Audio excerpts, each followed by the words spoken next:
لما تكون صاحب كافيه ويدخلوا عليك زباين مش معاهم فلوس. افتح عليه مرزق يا كريم. ايه يا عم ده يا عم الصبحيه اللي ما فيهاش شغل دي؟ مفيش حد خالص؟ ايه يا عم الشغلانه دي يا عم؟ بس تيجي نقعد هنا. انا جامد قوي موت. يلا ايه ده ثواني. شايف ابو طويل اللي يا عم سيبك منه. عبيط. ايه الزباين الهره اللي على الصبح دي؟ يا ابني مش ما تردش عليه. يلا لا ده باينكم نهاركم ازرق جايلكم. ايه يا عم انت وهو مش بنادي عليكم؟ ايه داخلين زريبه؟ بقول لك يا عمنا احنا بص جايين نقعد بفلوسنا يابا. يعني ايه جيبي مليان فلوس. هتروق عليا هروق عليك يا باشا اللي انت عايزه يا باشا، انا تحت امرك. امورنا عايزين تشربوا ايه؟ ولا اقول لك انا اجيب لكم المنيوم واجي ماشي؟ الله يخرب بيت امك. بيقول لك منيوم يا عم، يعني فلوس يا اسطى. احنا معناش فلوس. معاك كام؟ يا معايا فلوس كتير يا ما تخافش. انا معيش فلوس خالص. انا بيتهيألي معايا 20 جنيه في جيبي. بس ياض احنا لعبنا في الملاهي واتشقلبنا.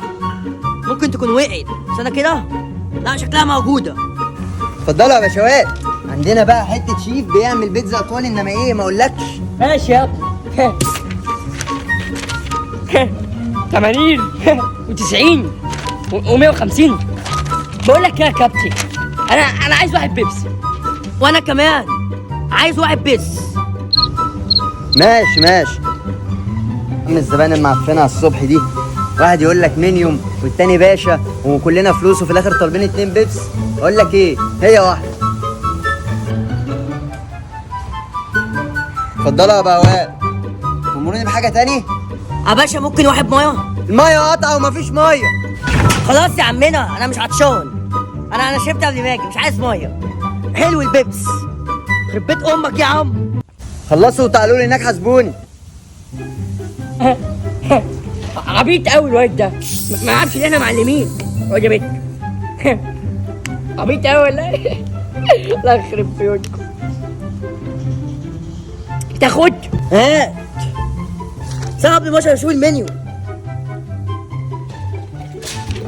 يا نهار اسود يخرب بيت امك. يا دي البيبسي ب 20 جنيه. هنجيب فلوس منين؟ يا نهار اسود 20 جنيه وقعت مني. معايا 2 جنيه. يلا يا اسطى قوم نحاسبه يا اسطى. قوم نحاسبه يا اسطى. الله يخرب بيتك يا شيخ. في ايه يا عم؟ ما قلتش ليه انت معكش فلوس. قوم احنا هنحاسبه ونجري. يلا يلا يا عم الله يخرب بيت امك. يلا. استنى بقى. خبي هو قاعد هناك شكله غبي سوي له وهبه. اهو. بقول لك يا عم منى. يلا. الحساب اهو. بص سايب لك تبس. اديله. يلا يا ايه ده؟ 2 جنيه؟ والله انا جايبكم.